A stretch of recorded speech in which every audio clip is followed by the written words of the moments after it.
Hello and welcome back to my YouTube channel. In the last lessons we learned about lists. This lesson we'll be learning about tuples, if statements, else if statements and else statements. So let's start with opening a new Python file. So click on new in files and click Python file. Now we write the name and we'll start with learning about tuples. So let's write tuples.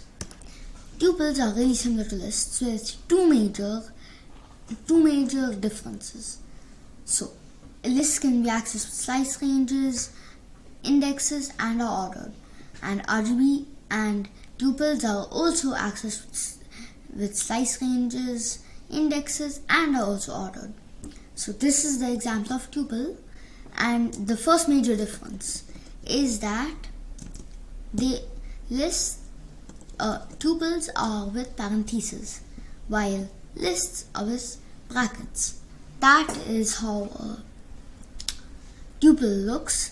And second major difference is that it's immutable. So, for example, if we try changing it, it won't work.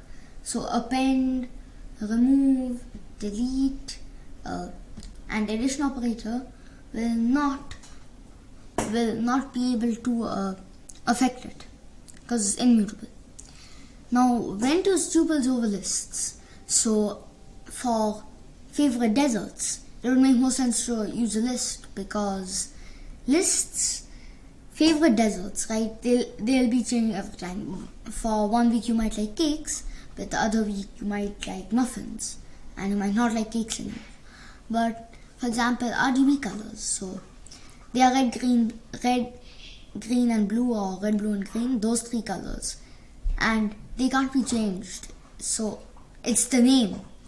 So if something will not change at all, right, then it means that you should use a tuple, because otherwise you can always change it, which you don't want. So if you want to change RGB colors to red, yellow and blue, it won't be RGB colors anymore. That's why it should not be in a list. It should be in a tuple. Now, let's get on to the second topic, which is if statements. If statements, right, are statements like you make choices in your life or day, and we can also get a Python program to do it. So for that we would use the if statements, and it's like if you want something to happen, then the boolean expression, so true or false, will choose if it'll happen or no, and there'll be an indentation. So here's an example of a if statement.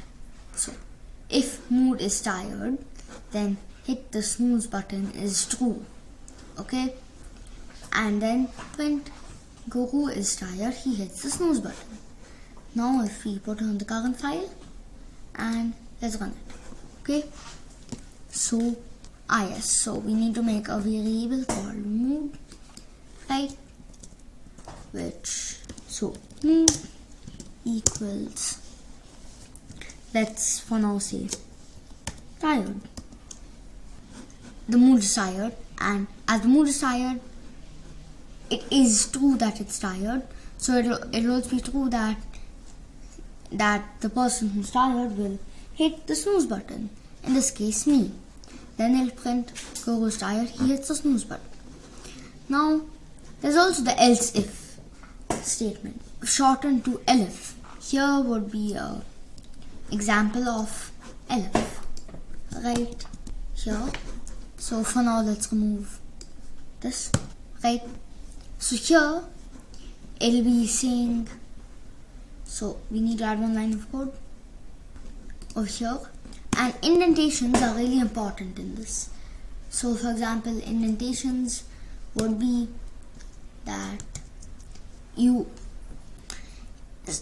for example, if the mood is tired, right, then it will do this.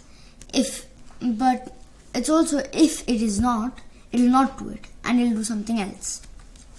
So here it's saying that if this is indentations is like what comes after that, right? So here, if the mood is well rested now, so we are using elif now to say that if the mood is not tired, it will be well rested, and then it will be, then get out of bed will be true, and here it will say not he is out of bed. Okay, for example, so here now if we run it, okay, it will be saying Guru is tired, he hits the snooze button because the variable of our mood is tired. Now if we change it to well rested, right, then it'll print something else. If we run it, it'll say Guru is not tired, he's out of bed because he's well rested, he had a good night's sleep and he got up. So today we learned about tuples and if statements, and next lesson we'll also learn more about if statements. Bye, see you next video. It would really encourage me to teach you more if you would like, share and subscribe.